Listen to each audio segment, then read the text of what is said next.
এত বড় প্যান্ডেল সাধারণত হয় না বাংলাদেশে। সব বিভাগ যেটা না করছে আমরা চাপাই নবাবগঞ্জ থেকে ওইটা করে দেখাই দেব ইনশাআল্লাহ। এই শান্ত শিষ্ট ইসলাম প্রিয় শান্তিপ্রিয় মুসলিমদেরকে উস্কানি দেয়া হচ্ছে, আল্লাহ এবং আল্লাহর রাসূলকে নিয়ে কটূক্তি করে, অবমান করে, অশ্লীল শব্দ ব্যবহার করে, তাদের ব্যাপারে আমরা সর্বোচ্চ শাস্তি কামনা করি। ওয়ান অফ দ্য বিগেস্ট ফিল আলহামদুলিল্লাহ ষড়যন্ত্র।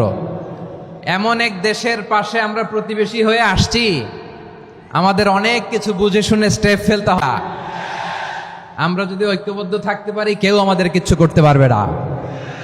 এজন্য আগামীর বাংলাদেশ বাংলাদেশ আমরা এমন রাজনৈতিক বন্দোবস্ত চাই যেখানে কেউ কাউকে করার সাহস দেখাবে না, নতুন করে আর কেউ জালিম হবে না, নতুন করে ফ্যাসিস্ট হওয়ার সাহসটুকু দেখাতে পারবে না।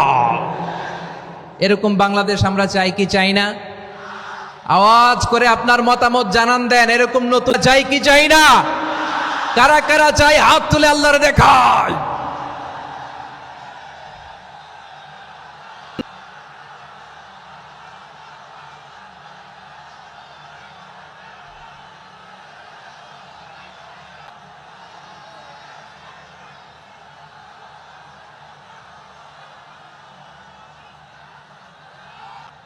মাশাআল্লাহ মাশাআল্লাহ। বসুন বসুন আমার চাপাই নবাবগঞ্জের ভাইয়েরা, আমরা এই স্বাধীনতার পর থেকে এটাই দেখেছি, দুর্নীতি, মারামারি, দেশের টাকা পাচার আছে না নাই?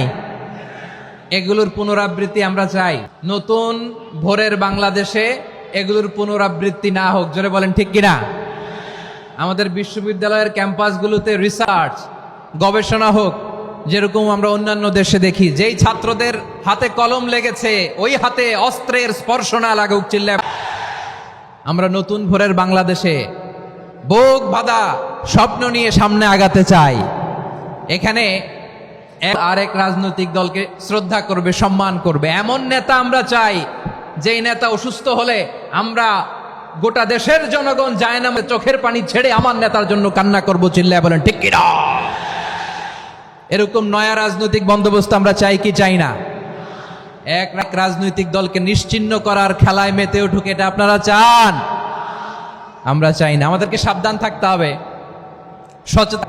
দেখবেন এই যে আমরা ঐক্যবদ্ধ, আমরা সম্প্রীতির বাংলাদেশ গড়তে চাই, আমরা সমৃদ্ধির বাংলাদেশ গড়তে চাই, নানা ধরনের চক্রান্ত, এই শান্ত শিষ্ট ইসলাম প্রিয় শান্তিপ্রিয় মুসলিমদেরকে উস্কানি দেয়া হচ্ছে, উত্তেজিত করার জন্য আমার নবীকে গালি দেয়া হচ্ছে, অধিপতি আল্লাহ রব্বুল ইজ্জাতের নামে এমন অশ্লীল শব্দ ব্যবহার করা হচ্ছে যেগুলো মুখে তোলা আমাদের পক্ষে সম্ভব না।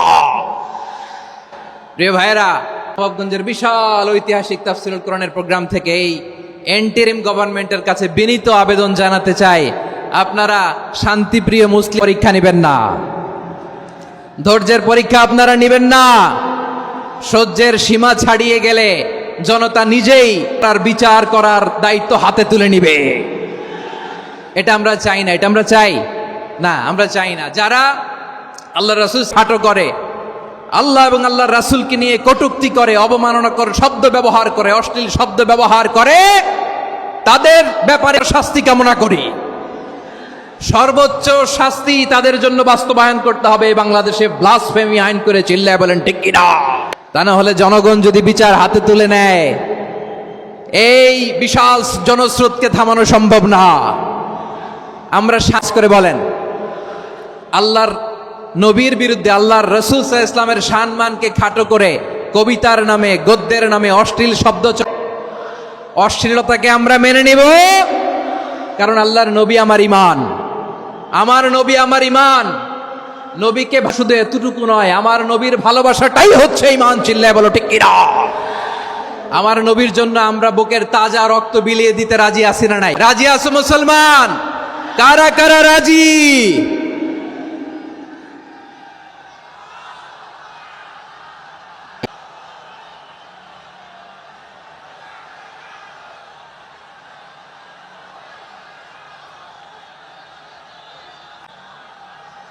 মাশাআল্লাহ মাশাআল্লাহ। বসুন, থামুন। ফিদাকা আবি ওয়া উম্মি ওয়া নাফসি ইয়া রাসূলুল্লাহ। আমরা আমাদের প্রিয় নবীর জন্য জীবন বিলিয়ে দিতে রাজি। চিল্লায় বলেন ঠিক কিনা?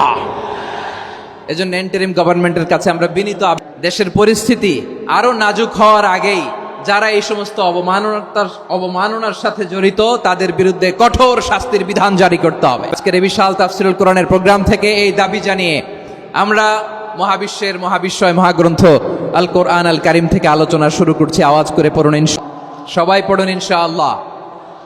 আমার প্রিয় ভাইয়েরা, আপনারা দেখেছেন এত বড় প্যান্ডেল সাধারণত হয় না বাংলাদেশে।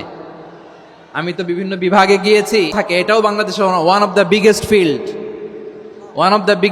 আলহামদুলিল্লাহ, আমাদের ভাইরা চেষ্টা করেছেন আলহামদুলিল্লাহ। এবং রাজশাহীবাসী, কারণ ওনারা সুযোগ পাইছে বেশি, সময় পাইছে বেশি, ঠিক কিনা বলেন? ওনারা প্ল্যান করেছে, সব বিভাগ যেটা না করছে আমরা চাঁপাইনবাব দিব ইনশাআল্লাহ। মাশাআল্লাহ মাশাআল্লাহ, আমরা প্রাণ ভরে দোয়া করি আমার ভাইদের জন্য যারা এই চমৎকার কোরআনের বাগানকে সাজিয়েছেন। আমরা মূল আলোচনাতে যাওয়ার আগে আমি একটু অনুরোধ করব, মাশাআল্লাহ, এখনো আপনাদেরকে বসুন, শান্ত হন, আল্লাহর ওয়াস্তে থামুন, কিছুই বলা লাগে না। প্রেমী জনতা আজকে এক হয়েছে, কিন্তু কোনো আওয়াজ নাই, নীরব নিস্তব্ধ। মাশাআল্লাহ, ডান দিকে তো একেবারে পিন ড্রপ সাইলেন্ট, পিন পতন নীরবতা। এই দিক আমি জানি, আমি দেখেছি সবাইকে, এই যে হাত নাড়িয়ে শুভেচ্ছা জানাচ্ছি। মাশাআল্লাহ মাশাআল্লাহ মাশাআল্লাহ। আমি আমার প্রিয় ভাইদের জন্য দোয়া করব, আপনারা একটু শান্ত থাকুন, মেহেরবানি করে শান্ত থাকুন। পারলে বসুন, পারলে বসে পড়ুন, না পারলে দাঁড়িয়ে। এই যে ভলান্টিয়ার্স ভাইরা, আপনাদেরকে একটা ওয়েল সিকিউরড প্রোগ্রাম উপস্থাপন প্রেজেন্ট, ওনারা এত পরিশ্রম করছে, ওনাদেরকে আপনারা আপনাদের বিরোধী ভাববেন না, শত্রু ভাববেন না, ধাক্কাধাক্কি করবেন না, মেহেরবানি করে। নিজের safety, security be get the uppermost priority here today. যদি পারেন বসে যান, না পারলে দাঁড়িয়ে থাকেন। ধাক্কাধাক্কি দেখলে সেফ এক্সিট নেন, যান, ধাক্কাবেন না, মেহেরবানি করে ধাক্কাবেন না। এই দিকটাতে আমাদের বিজিবির ভাইয়েরা, স্বেচ্ছাসেবক ভাইয়েরা, ভলান্টিয়ার্সরা খুব ট্রাই করছেন করে। না পারলে আস্তে আস্তে পেছনে যান, এই জায়গাটা থেকে বিশৃঙ্খলা করবেন না আপনারা। হ্যাঁ, এই তো মাশাআল্লাহ, অনেক ভালো, বলতে না বলতে শান্ত হয়ে গিয়েছে, আলহামদুলিল্লাহ। আল্লাহর মেহেরবানি, আমাদের এই প্রোগ্রামগুলোতে আমরা একটা ইনক্লুসিভ প্রোগ্রামের কথা বলি। আমি জানি যে চাঁপাইনবাবগঞ্জ জেলার ধর্মীয় নেতৃবৃন্দ, রাজনৈতিক নেতৃবৃন্দ সব আজকে একত্রিত হয়েছেন আজকের এই মঞ্চে। আজকের এই মঞ্চে আছে হেফাজতের নেতৃবৃন্দ, আহলে হাদিস, আলিয়া মাদ্রাসা, কৌমি মাদ্রাসার মোহতামিম সাহেবগণ, অত্র এলাকার আইম্মাতুল মাসাজিদ, ইমাম সাহেবগণ, মুয়াজ্জিন সাহেবগণ, খতিব সাহেবগণ, বিদ্যালয়ের শিক্ষক মণ্ডলীরাও এসেছেন, আমাদের শিক্ষক তুল্য। আজকে আমরা কথা না বলে ওনাদের কাছ থেকে নসিহাত এবং দিক নির্দেশনামূলক বাণী শুনতে পারলে আমরা, তারপরেও আলহামদুলিল্লাহ আমরা কিছু কথা বলার সুযোগ পেয়েছি। এই সময়টাকে আমরা কাজে লাগাবো ইনশাআল্লাহ। আমি শেষবারের মতো অনুরোধ করি, এই জায়গায় পুরো মাহফিল একেবারে কোয়াইট এন্ড কাম, মাশাআল্লাহ। এই জায়গায় সামান্য হ্যাঁ, থেমে যাবেন, আওয়াজ করবেন। দেখতে পাচ্ছি অসংখ্য এলইডি স্ক্রিন, যে একেবারে পেছনে তা নয়, এইখান থেকেই শুরু, এখান থেকেই আপনারা এলইডি স্ক্রিনের দিকে তাকান। ভলান্টিয়ার আপনাকে থামাবে, পুলিশ ভাইয়েরা নিয়ন্ত্রণ করবে, এমনটা না। আমরা সবাই আজকে দায়িত্বশীল। প্রিয় চাপা করে বলেন, সবাই দায়িত্বশীল আজকে আমরা, ঠিক কিনা? মাশাআল্লাহ। আমি 10 থেকে 1 গুনবো, 1, 10 থেকে সাথে সাথে এই জায়গাটা একেবারে ঠান্ডা হয়ে যাবে, ডান দিকের মতো ইনশাআল্লাহ। এরপরে আমরা আলোচনা শুরু করব। না, কারো গায়ে হাত দেওয়া যাবে না, লাঠি তোলা যাবে না, পানি মারা যাবে না, কিছু করা যাবে না। আমার ভাইরা ঠান্ডা হয়ে যাচ্ছে। হ্যাঁ মাশাআল্লাহ, অনেক দায়িত্বশীল, মাশাআল্লাহ। 10, 9, 8,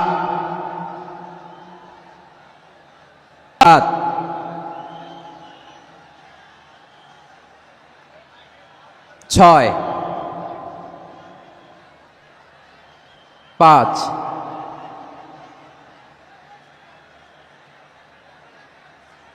4,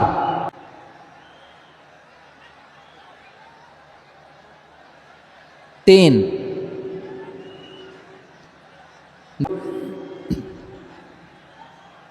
1, 0। মাশাআল্লাহ, ঠিক আছে, অনেকটাই নিয়ন্ত্রিত হয়েছে।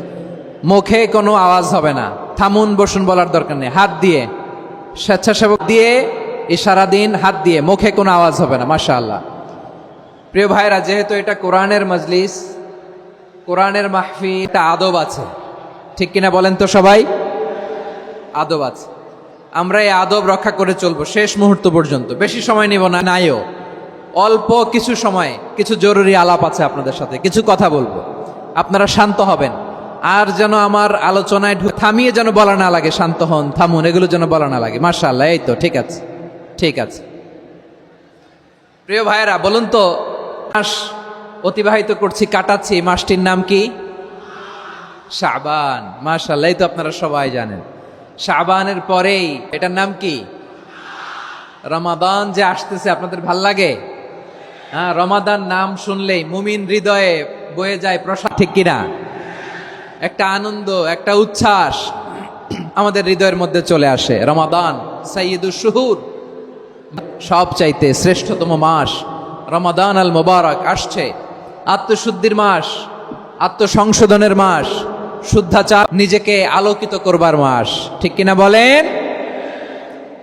এই রমাদানুল মুবারকে আমাদের কি করণীয়, কি বর্জনীয়, to do and what not to do, এই টপিকসের উপর কিছু কথা আপনাদের সামনে উপস্থাপন করব ইনশাআল্লাহ। ওমা তাওফীকি ইল্লা বিল্লাহ। ভাইরা, আমি আমার খুতবার শুরুতে সূরা বাকারার 185 নম্বর আয়াত তেলাওয়াত করেছি, যেখানে আল্লাহ তাআলা কোরআন আল কারীমকে, মহাবিশ্বের মহাবিশ্বয় কোরআন আল কারীমকে এই পৃথিবীতে নাজিল করেছেন, সেটা আমাদেরকে জানিয়েছেন। আল্লাহ তাআলা شهر رمضان الذي أنزل فيه القرآن الناس وبينات من الهدى والفرقان। আল্লাহ বলেন, রমাদান এমন একটা মাস যে মাসে কোরআন নাজিল করা হয়েছে, আর এই কোরআন মানবের জন্য পথ নির্দেশিকা, হেদায়েতের সুস্পষ্ট বর্ণনা এবং সত্য মিথ্যা পৃথক করার আসমানি মানদণ্ড রূপে জামিনে নাজিল করেছে কে? আওয়াজ করে বলেন তো, আল্লাহর নাজিল করা এই কোরআনে কোনো ভুল আছে? সবাই এতটুকু আওয়াজ হয় আমি বিশ্বাস করি না। গলা ছেড়ে দিয়ে বলেন, আল্লাহর নাজিল করা এই সর্বশেষ আসমানি কিতাব আল কোরআনে কোনো ভুল আছে? সন্দেহ আছে? সংশয় আছে? বিয়ন্ডলেস, বাউন্ডলেস, বটমলেস এমন কিতাব গবেষণা করে এর তথ্য, উপাত্ত, ইনফরমেশন, লেসন নিয়ে শেষ করা যায় না। সুবহানাল্লাহ। আল্লাহ বলেন, এই কোরআন রমাদানে নাজিল করেছে, যেটা বিশ্ব মানবের জন্য পথ নির্দেশিকা। এতে আছে হেদায়েতের সুস্পষ্ট বর্ণনা, আর পার্থক্য করার মানদণ্ড, কোনটা সত্য কোনটা মিথ্যা, এটা কোরআন দিয়ে ডিফারেন্সিয়েট করা যায়। কোরআন হচ্ছে Furqan, between right and wrong. কোনটা সত্য, কোনটা মিথ্যা, কোনটা ভুল, কোনটা নির্ভুল, এটা কোরআন দিয়ে যাচাই কিনা। এজন্য এই কোরআন দিয়ে আমাদের জীবন সাজাতে হবে। কোরআন দিয়ে জীবন না সাজালে জীবন আলোকিত হয় না। পরিবার না সাজালে পরিবার আলোকিত হয় না। কোরআন দিয়ে সমাজ না সাজালে সমাজটা শান্তিময় হয় না। শুধু দুর্নীতি বন্ধ করা যায় না। কোরআনের আইন বাস্তবায়ন করা ছাড়া এই সমাজ থেকে দুর্নীতি বন্ধ করা যাবে না। চিল্লায় বলো ঠিক কিনা? আমার প্রিয় ভাইয়েরা, এই কোরআন নাজিল হয়েছে রমাদান আল মুবারক, এই বরকতময় মাসে। তাই আমাদের উচিত আসন্ন যে রমাদান আল মুবারক, এই রমাদানে কোরআনের সাথে নিজেদের সম্পর্ককে বাড়ানো। আমার প্রিয় চাঁপাইনবাবগঞ্জের ভাইয়েরা, রমাদানে কোরআনের সাথে আমাদের অ্যাটাচমেন্ট, সম্পর্ক বাড়াতে চান সবাই? আপনি কি জানেন ফেরেশতা পৃথিবীতে এসেছিল? জানেন ফেরেশতার নাম কি বলেন তো? জিবরিল। একটু খেয়াল করে শুনেন, কান দুটো খরগোশের কানের মতো খাড়া করে আমার দিকে তাকান। সাইয়েদনা জিবরিল কোরআন নিয়ে এসেছেন, ফলে উনি হয়েছেন বিশ্ব নবীর উপর কোরআন নাজিল হয়েছে, তাই তিনি হয়েছেন শ্রেষ্ঠ নবী। রমাদানে কোরআন নাজিল হয়েছে, শ্রেষ্ঠ মাস। কদরের রাতে কোরআন নাজিল হয়েছে, তাই কদর হয়েছে শ্রেষ্ঠ রাত। আমরাও যদি কোরআনের সাথে আমাদের মর্যাদাও এরকম, আমাদেরকেও শ্রেষ্ঠ মানুষ বানায় দিবে কে? এজন্য কোরআনের সাথে সম্পর্ক বাড়াইতে রাজি আছেন তো? কোরআনের সাথে সম্পর্ক বাড়ায়, এদের মর্যাদা বাড়ায় দেয় কে? দেখবেন আমাদের হাফেজে কোরআন, তারা ইন্টারন্যাশনাল কোরআন কম্পিটিশনকে পেছনে ফেলে প্রথম পুরস্কার নিয়ে আসে। এত ছোট ছোট বাচ্চা ও সমাজ বোঝে না, রাজনীতি বোঝে না, টাকা বোঝে না, কিন্তু গোটা বিশ্বে ওকে সম্মানের চেয়ারে আসীন করেছে কে? এই কোরআনের সাথে লাগলে আল্লাহ তাআলা সম্মান বাড়িয়ে দেয়। আমরা শুরুতেই আলোচনার শুরুতেই শপথ নেই যে আসন্ন রমাদানে আমরা কোরআনের সাথে নিজেদের সম্পর্ককে মজবুত করব ইনশাআল্লাহ। সবাই বলুন ইনশাআল্লাহ। শাবান মাস আসলে, রজব মাস আসলে সাহাবারা কি করতেন? তারা রমাদানকে ওয়েলকাম জানাতেন। রজব শাবান আসলেই ওনারা রমাদান পর্যন্ত পৌঁছার ফরিয়াদ আল্লাহর কাছে জানাতেন আর বলতেন, ইয়া আল্লাহ, রমজান পর্যন্ত আমাদের হায়াত বাড়িয়ে দাও। আল্লাহুম্মা বাল্লিগনা রমাদান, আল্লাহ তুমি রমজান পর্যন্ত আমাদের পৌঁছে দাও। আল্লাহুম্মা বারিক লানা ফি রজব ওয়া শাবান ওয়া বাল্লিগনা রমাদান, বরকত দাও আল্লাহ, রমজান পর্যন্ত তুমি আমাদেরকে পৌঁছে দাও। আওয়াজ করে পড়ে না আমিন। আমার প্রিয় চাঁপাইনবাবগঞ্জের ভাইরা, গত বছর একসাথে রমাদান কাটিয়েছি, তাদের অনেকে দুনিয়াতে এখন বেঁচে নাই, এরকম আছে না নাই? এই যে আরো 7 দিন বাকি, এই 7 দিন পর্যন্ত আমরা রমাদান পাবো, কোনো গ্যারান্টি আছে? আচ্ছা, এই বছর যদি খুশনসিব হয় আমাদের, আমরা যদি পাই, আগামী পাবো, কোনো গ্যারান্টি আছে? তাহলে আসুন আমরা ভেবে নেই, হতে পারে this Ramadan could be the last and final Ramadan in our, এই রমাদানই হতে পারে আমার জীবনের শেষ রমাদান। ঠিক কিনা বলেন? তাই আসুন আমরা আল্লাহর কাছে দোয়া না, রমাদান, আল্লাহ তুমি রমাদান পর্যন্ত আমাদেরকে পৌঁছে দাও। আওয়াজ করে পড়ে না আমিন। ইবনু রাজব আল হাম্বালি লাতাইফ আছেন, সাহাবারা ওনারা রমাদান কেন্দ্রিক, আমাদের সালাফ সালফে সালেহিনরা রমাদান কেন্দ্রিক জীবন কাটাতেন। ওনারা আগে আল্লাহর কাছে দোয়া করতেন, আল্লাহ রমজান পর্যন্ত পৌঁছে দাও। রমজান চলে যাওয়ার পরে বাকি 6 মাস আল্লাহর কাছে দোয়া করতেন, আল্লাহ এই ইবাদত করেছি, ইবাদত গুলো তুমি কবুল করে নাও। সুবহানাল্লাহ। তাহলে পুরো বছর রমাদান কেন্দ্রিক জীবন। রমজান দোয়া করতো, আল্লাহ আমরা যেন রমজান পাই। রমজান চলে যাওয়ার পরে বাকি 6 মাস বলতো, আল্লাহ রমজানে যে ইবাদত করেছি এগুলো। সুবহানাল্লাহ। আবার এই শাবান মাসে আল্লাহর হাবিব সাল্লাল্লাহু আলাইহি ওয়াসাল্লাম সবচেয়ে বেশি রোজা রাখতেন। কানা ইয়াসুমু শাবানা কুল্লা, সবচেয়ে বেশি রোজা রাখতেন শাবান মাসে। ওয়া কানা ইয়াসুমু শাবানা ইল্লা কলিলা, শাবানের অল্প কয়েকদিন ছাড়া পুরো রোজা রাখতেন। সুবহানাল্লাহ পড়েন। এই শাবানে আপনারা রোজা রাখছেন তো? রাখছেন? আল্লাহ তুমি কবুল করো, আমরা সবাই পড়ি আমিন। এর সাউন্ডটা একটু উইক মনে হচ্ছে, একটু স্ট্রং করতে হবে সামান্য। মাইক অপারেটর যিনি আছেন একটু স্ট্রং করবেন, আমার শাউট করে একটু স্ট্রং করবেন, মেহেরবানি করে মাইকের সাউন্ডটা একটু স্ট্রং করবেন। প্রিয় ভাইয়েরা, এই শাবান শেষে আমাদের মধ্যে আগমন এবং এই রমাদানুল মুবারক আল্লাহ তাআলা আমাদের জন্য সিয়াম ফরজ করেছেন। কি ফরজ করেছেন? তিনি সূরাতুল বাকারার 107 করছেন। রাব্বুল আলামিন বলেন, ইয়া আইয়ুহাল্লাযীনা আমানু কুতিবা আলিয়ামু কামা কুতিবা আলাল্লাযীনা মিন ক্বাবলিকুম লাআল্লাকুম তাত্তাকুন। আল্লাহ বলেন, ও বিশ্বাসীরা শোনো শোনো, তোমাদের জন্য সিয়ামকে ফরজ করা হয়েছে, যেমন ভাবে তোমাদের পূর্ববর্তী উম্মতদের উপরও সিয়ামকে ফরজ করা হয়েছিল, লাআল্লাকুম তাত্তাকুন, যাতে কি মুত্তাকি হতে পারো। সুবহানাল্লাহ বলেন, যাতে করে তোমরা আল্লাহ সচেতন হতে পারো। তাহলে সিয়ামকে, আমার প্রিয় ভাইয়েরা, এই পুরো রমাদান ব্যাপী সিয়াম সাধন করা, সিয়াম পালন করাকে আমাদের জন্য ফরজ করে দিয়েছে কে? রমাদান নফল নাকি? রমাদানে সিয়াম পালন করা কি নফল? সুন্নাত। তাহলে কি? আওয়াজ করে বলেন, রমাদানে রোজা রাখা কি ফরজ? এটা শুধু আমাদের উপরই ফরজ না, আমাদের আগে যত জাতিকে সবার উপরে সিয়াম পালনকে ফরজ করেছে কে? সবার উপরে আল্লাহ তাআলা সিয়াম পালনকে ফরজ করেছে। তবে ধরনটা ভিন্ন ছিল, এক এক জাতিগোষ্ঠীর জন্য এক এক ধরনের ছিল। আমাদের জন্য সিয়াম ফরজ টানা 21 দিন বা 29 দিন। কোন কোন উম্মতের উপর 30 দিন না, মাত্র 3টা রোজা ফরজ ছিল। কয়টা? আওয়াজ করে বলেন। আছে না গেছে? মনোযোগ আছে? তাকবীর পড়েন তো, লিল্লাহে তাকবীর। 1 মাস সিয়াম ফরজ। পূর্ববর্তী অনেক উম্মতের উপর 1 মাস ছিল না, 3টা ফরজ ছিল। কয়টা? প্রতি মাস ফরজ ছিল তাদের জন্য। কারো জন্য শুধু একটা, আশুরার রোজা। কোন কোন উম্মতের জন্য 10টা। উম্মতের জন্য রোজা ফরজ ছিল মৌনতার রোজা, আরবিতে বলে সৌমুল ইনসাত। মানে সারাদিন খেতে পারবে, স্ত্রীর সাথে মেলামেশা করতে পারবে, কিন্তু কথা বলতে পারবে না। কথা বললেই তাদের রোজা ভেঙে যেত। পড়েন সুবহানাল্লাহ। কি অদ্ভুত ব্যাপার রোজা। যেমনটি সাইয়্যিদাতুনা মারিয়াম আলাইহিস সালাম বলেছেন, ইন্নী নাযারতু লির-রাহমানি সাওমা ফালমা ইনসিয়া। তিনি বলেছেন, আজকে আমি রহমানের জন্য মানে আল্লাহর জন্য রোজা মানত করেছি, আজকে আমি কারোর সাথে কথা বলতে পারবো না। বলতে পারবে না কেন? কারণ ওই শরীয়তে রোজার বিধান ছিল সকাল থেকে সন্ধ্যা খেতে পারবেন, পান করতে পারবেন, কিন্তু কথা বলতে পারবেন। ভেঙে যেত। সুবহানাল্লাহ বলেন। তাহলে সব জাতিগোষ্ঠীর উপরে রোজা ফরজ ছিল, কিন্তু ধরনটা ভিন্ন ছিল। আর হচ্ছে আপনি বর্তমানেও বিভিন্ন ধর্মের দিকে তাকান, বৌদ্ধ ধর্ম, হিন্দু ধর্ম, খ্রিস্ট ধর্ম, তাদের মধ্যেও রোজা আছে। ইংরেজ বলে ফাস্টিং। কি বলে? ফাস্টিং। আমাদের হিন্দু ভাইয়েরা বলে উপবাস। তারা কি বলে? আবার এখন আন্দোলনেরও একটা মাধ্যম হয়েছে এটা, না খেয়ে থাকা। এটারে বলে অনশন। এটারে কি বলে? ধর্মঘট। মানে আমাদের দাবি না মানলে আমরা খাবো না, রোজা রাখলাম। আছে না নাই?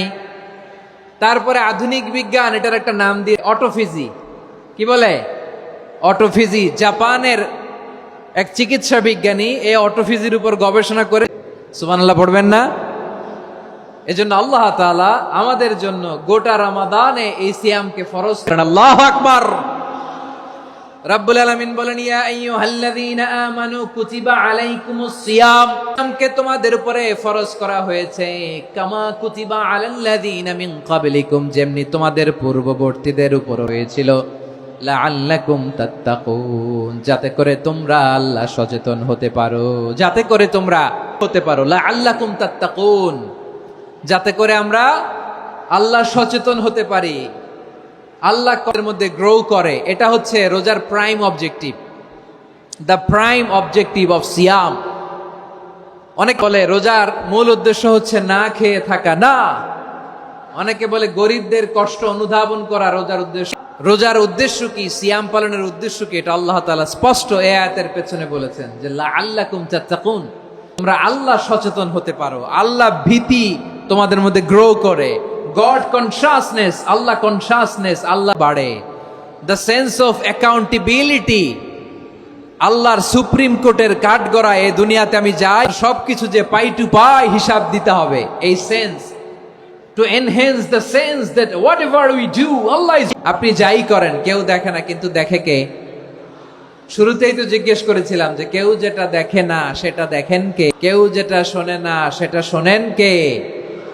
এর নাম হচ্ছে লাআল্লাকুম তাত্তাকুন, যাতে করে তুমি হতে পারো, আল্লাহ ভীরু হতে পারো। দুনিয়ার কেউ দেখে না, কিন্তু আল্লাহ দেখে। এটাই রোজার মূল শিক্ষা। আমার আপনি লুকিয়ে লুকিয়ে ঘরের ভেতরে অন্যায় করেছেন, পাপ করেছেন, আপনার বাবা দেখে নাই, মা দেখে নাই, স্ত্রী দেখে নাই, কিন্তু দেখেছে কে? আল্লাহর চোখ ফাঁকি দেয়া যায়? আচ্ছা, বুঝে থাকলে বলেন তো, সিসি ক্যামেরার চোখ ফাঁকি দেয়া যায় কি যায় না? র্যাবের চোখ, বিমানবন্দরে কাস্টমস অফিসারের চোখ, কিন্তু আমার আল্লাহর চোখ। সবাই বলেন, আল্লাহর চোখ ফাঁকি দেয়া যায়? এই সেন্সটা নিয়ে আসা নিজের মধ্যে, আমি whatever I do Allah is watching me, Allah দেখে। লাআল্লাকুম তাত্তাকুন। রমাদানের রোজা, ইফতারি, সিয়াম, ইবাদত সব কিছুর মধ্য দিয়ে আপনাকে লাআল্লাকুম তাত্তাকুন এই স্ট্যান্ডার্ড এটা অ্যাচিভ হচ্ছে কিনা আমাদের, যাতে করে তোমরা মুত্তাকি হতে পারো, আল্লাহ ভীরু হতে পারো। তাকওয়া, the essence of Islam. What is তাকওয়া? তাকওয়া মানে কি? তাকওয়ার সংজ্ঞা অনেকে অনেক ভাবে দিয়েছেন। আমি সরাসরি থেকে একটা সংজ্ঞা আপনাদের শোনাচ্ছি। ওমরে ফারুক রাদিয়াল্লাহু তাআলা আনহু উবাই ইবনে কাব রাদিয়াল্লাহু তাআলা আনহুকে জিজ্ঞেস করে, মা হুয়া তাকওয়া? হে উবাই, তাকওয়া কি? তাকওয়া কাকে বলে? উবাই ইবনে কাব তিনি আবার প্রশ্ন ছুড়লেন। তিনি বললেন, ইয়া আমিরাল মুমিনিন, আমা সালাকতা তরিকান যা শাউক, যুক্ত রাস্তা দিয়ে মরুভূমিতে কখনো হেঁটেছেন, যে রাস্তার চারদিকে ক্যাকটাস, গুলমলতার কাটা? হেঁটেছেন? ফারুক বললেন, নাম, হেঁটেছি। বালা, হেঁটেছি। কাইফা আমিলতা, কিভাবে হেঁটেছেন? ওমরে ফারুক বললেন, ওয়াজতাহাত্তু, আমি আমার জামা, জুব্বা আর চাদর আটোসাটো করে গায়ের সাথে এমন ভাবে মিলিয়ে রেখেছি যাতে করে মরুভূমির ক্যাকটাসের গুলমলতার কাটা আমার গায়ে বিধে না যায়। উবাই ইবনে কাব, তাকওয়া। আরে তাহলে আপনি তো ঠিকই জানেন তাকওয়া মানে কি। এটাই তো তাকওয়া। ওই রাস্তা দিয়ে যেভাবে হেঁটেছে দিকিটা এইভাবে সাবধানে চলার নামই হচ্ছে তাকওয়া। চিল্লায় বলো ঠিক কিনা? এই দুনিয়াতে পাপ পঙ্কিলতা থাকবে, অপরাধ প্রবণতা থাকবে, নফসের খায়েশ থাকবে, অন্যায়ের হাতছানি থাকবে, সব কিছু ছেড়ে পেছনে ফেলে সাবধান হয়ে এই দুনিয়ার সিরাতুল মুস্তাকিমের পথে চলতে হবে। যেই রাস্তা শুরু হয়েছে দুনিয়াতে, তার জান্নাতের ভেতরে চিল্লায় বলেন ঠিক কি না? আমার প্রিয় চাপাই নবাবগঞ্জের ভাইয়েরা, এটার নামই তাকওয়া। উবাই ইবনে কাব বললেন, ও আমিরুল মুমিনিন, ওই কাঁটাযুক্ত গুল্মলতার রাস্তার মধ্যে ঠিক যেমনি সাবধান হয়ে আপনি হেঁটেছেন, এই দুনিয়ার বুকে ওই সাবধান হয়ে চলার নাম হলো তাকওয়া। সুবহানাল্লাহ। তাকওয়া কারে বলে? আমার চাপাই নবাবগঞ্জের কলিজা টুকরা ভাইয়েরা, বুঝতে পারছেন আপনারা?